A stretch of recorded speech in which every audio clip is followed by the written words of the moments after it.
मित्रों नमस्कार। मैं धनीराम पटेल, एडवोकेट, बिलासपुर, छत्तीसगढ़।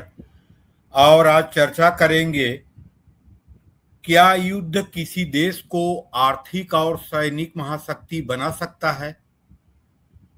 तो 20वीं शताब्दी में प्रथम विश्व युद्ध और द्वितीय विश्व युद्ध ने अमेरिका को सैनिक और आर्थिक महाशक्ति बनाया। इतिहास में ये दर्ज है। और प्रथम विश्व युद्ध और द्वितीय विश्व युद्ध अमेरिका के लिए आपदा में अवसर साबित हुआ, लेकिन इसके बारे में अभी चर्चा नहीं हो रही है। रूस यूक्रेन युद्ध और अमेरिका ईरान युद्ध क्या चीन के लिए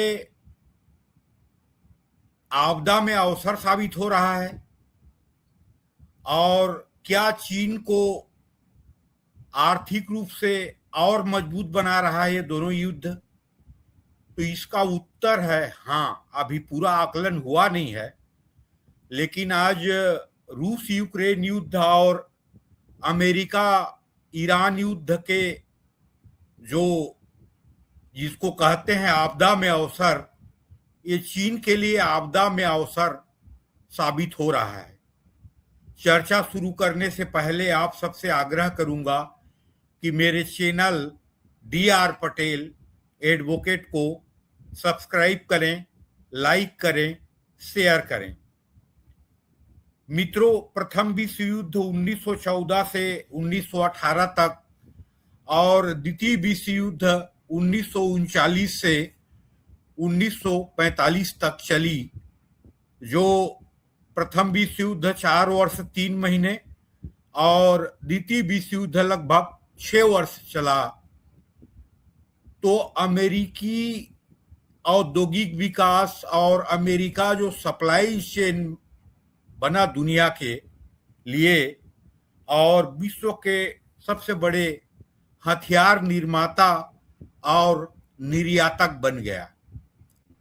आप देखेंगे 1910 में वैश्विक औद्योगिक उत्पादन में अमेरिका की हिस्सेदारी 25% थी और वैश्विक सप्लाई चेन में अमेरिका की भूमिका लगभग 20 से 25% थी।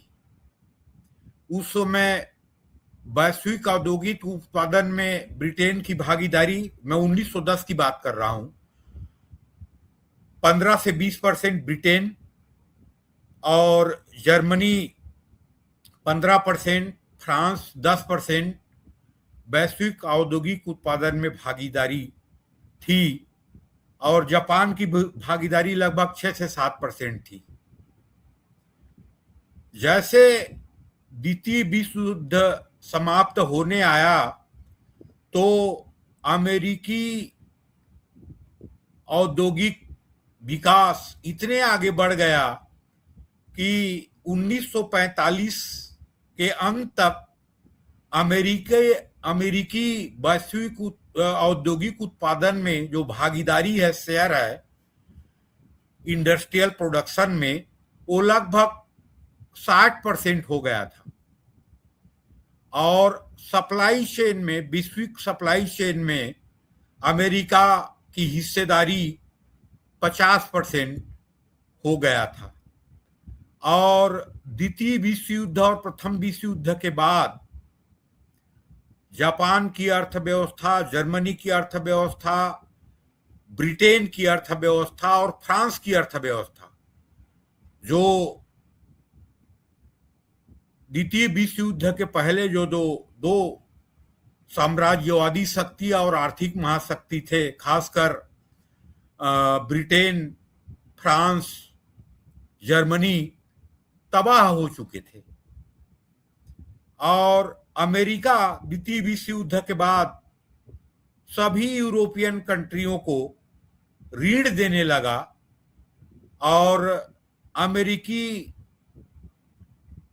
डेट ट्रैप में पूरे यूरोपीय कंट्री फंस चुके थे।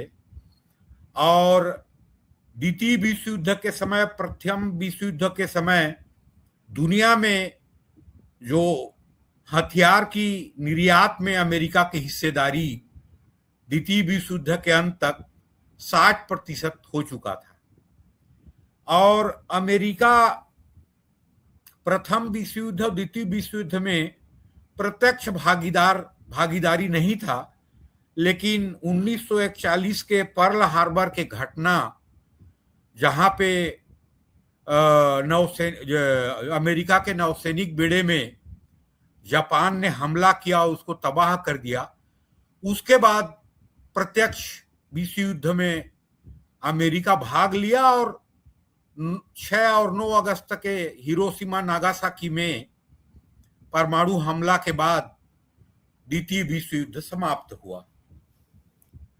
तो आज चर्चा का मेन उद्देश्य ये है कि जैसे प्रथम विश्व और द्वितीय विश्व युद्ध ने अमेरिका को आर्थिक रूप से, सैनिक रूप से महाशक्ति बनाया और दुनिया के सप्लाई चेन के केंद्र बन गया और विश्व के सबसे बड़े निर्यातक, औद्योगिक उत्पादन निर्यातक देश बन गया अमेरिका, तो आज चीन की स्थिति विश्व के सप्लाई चेन में उसका भागीदारी चीन की लगभग 30% है और औद्योगिक उत्पादन में भी 30 से 32% चीन की भागीदारी है।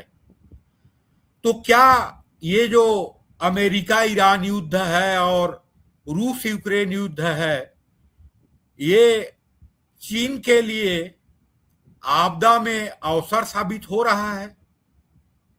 तो अभी पूरा आकलन तो नहीं हुआ है, लेकिन एक उदाहरण मैं देना चाहूंगा। जब से क्रीमिया को कब्जा किया रूस ने और पश्चिमी राष्ट्रों ने रूस के खिलाफ प्रतिबंध लगाया और 24 फरवरी 2022 को जब रूस ने यूक्रेन में हमला किया, उसके बाद पश्चिमी देश और अमेरिका ने पूर्ण रूप से रूस के खिलाफ प्रतिबंध लगाया, तो आज की स्थिति में रूस के जो टोटल व्यापार है, इंटरनेशनल ट्रेड, एक्सपोर्ट और इंपोर्ट, आयात और निर्यात, लगभग चीन पे निर्भरता जो है रूस का वो 35% है।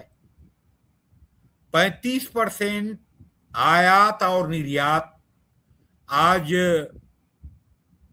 रूस चीन से कर रहा है और चीन के प्रोडक्ट, चाहे सुई हो, चाहे कार हो, चाहे किसी भी तरह के औद्योगिक और उपभोक्ता सामान हो, चीन के ही सामान वहां पे आज बाजार में पाए जा रहे हैं।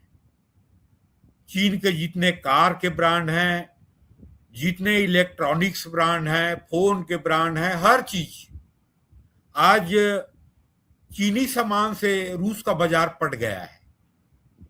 एक महाशक्ति था 1991 के पहले सोवियत संघ, उस देश के हाल ये हो गया रूस यूक्रेन युद्ध के बाद कि आज एक तरह से कह सकते हैं कि चीन के क्लाइंट स्टेट बन गया है, आर्थिक रूप से, औद्योगिक उत्पादन की दृष्टि से और निर्यात की दृष्टि से आज रूस चीन के क्लाइंट स्टेट के समान बन चुका है। हालांकि भौतिक और औद्योगिक रिसोर्स रूस में इतना अधिक है कि चीन के जो अर्थव्यवस्था है वो भारत और चीन के, रूस के जो अर्थव्यवस्था है वो भारत और चीन के कारण अर्थव्यवस्था टिक गया है, कोलैप्स नहीं हुआ है, खासकर पेट्रोलियम प्रोडक्ट के एक्सपोर्ट के कारण। बाकी आप देखेंगे तो आज चीन है वो लगभग अपना क्लाइंट स्टेट रूस को बना चुका है। तो क्या ये जो रूस यूक्रेन युद्ध है और अभी अमेरिका ईरान युद्ध है, खासकर स्ट्रेट ऑफ हार्मुज की जो समस्या उत्पन्न हुई है अमेरिका और ईरान के कारण, और दुनिया के लगभग 25 से 30% पेट्रोलियम सप्लाई बाधित हुई है, तो ये भी दोनों युद्ध की स्थिति चीन के लिए आपदा में अवसर साबित हो रहे हैं। तो औद्योगिक उत्पादन और निर्यात जैसे बढ़ा है पिछले 4-5 साल में चीन के, तो निश्चित ही कह सकते हैं कि चीन के लिए ये आपदा, वैश्विक आपदा, अवसर के रूप में ही साबित हो रहा है, क्योंकि उसका एक्सपोर्ट बढ़ रहा है, सप्लाई चेन में उसकी भागीदारी बढ़ती जा रही है।